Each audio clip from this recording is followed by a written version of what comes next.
Mtazamaji wa Bongo Media, zikiwa ni dakika 45 za kipindi cha kwanza za mchezo na mtanangi wa kimataifa, ni ligi ya mabingwa barani Afrika kati ya klabu ya National Ahli dhidi ya timu ya jijini Dar es Salaam Tanzania, nikimaanisha timu ya Yanga Sports Club. Timu ya wananchi leo inacheza dhidi ya timu ya National Ahli kutoka katika taifa la Egypt. Moja ya mechi kubwa zaidi za mzunguko wa tatu katika ligi ya mabingwa barani Afrika. Huu ni mwaka 2026, tunaenda kutazama michezo ya ligi ya mabingwa barani Afrika hatua ya makundi, na leo ukiwa ni mchezo mzunguko wa tatu. Ni mchezo kati ya National Ahli dhidi ya timu ya Young African. Yanga kwa mara nyingine tena wapo kiwanjani kwenda kuikabili timu ya Al Ahly. Hii ni mechi kubwa sana. Tunavyofahamu kwamba Yanga leo ni moja mechi ambayo wanahitaji matokeo ili kujihakikishia kuwa katika nafasi ya kupambania pointi nyingine ili waweze kufuzu. Al Ahly nao wakiwa nyumbani wanahitaji ushindi katika mechi ya leo. Sasa kwamba Yanga Sports Club katika mechi zilizopita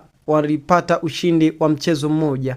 So kama leo wakipata ushindi, basi moja kwa moja wanajitengenezea nafasi na mazingira mazuri zaidi ya kuweza kufuzu katika michezo ijayo ya ligi ya mabingwa barani Afrika. Yanga Sports Club wamejipanga, wamefanya maandalizi makubwa kama unavyoona. Yanga wameboresha katika sehemu mbalimbali katika safu yao ya ulinzi, ushambuliaji pamoja na safu ya viungo, wakiongeza nguvu zaidi ili kuhakikisha katika msimu huu wa 2025-26 wanafanya vyema zaidi. So naweza kusema kwamba katika moja jambo ambalo ukilitazama namna Yanga wanavyocheza ni yale maeneo ambayo tayari wameshaboresha kwa upande mmoja au mwingine.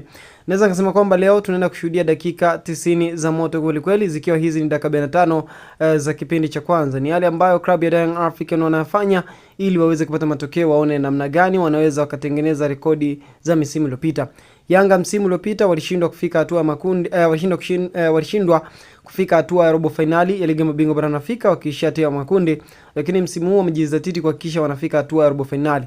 Lakini kiunzo alichonacho ni hizi timu ambazo wanakutana nazo. Na moja mechi kubwa zaidi ambayo wanakutana nayo ni hii ambao wanacheza dhidi ya timu ya National Al Ahly. Unadhani ni timu ipi ambayo itaibuka na matokeo? Ni Young African au National Ahly? Shaka katika upande wa comment section. See you next time, bye bye.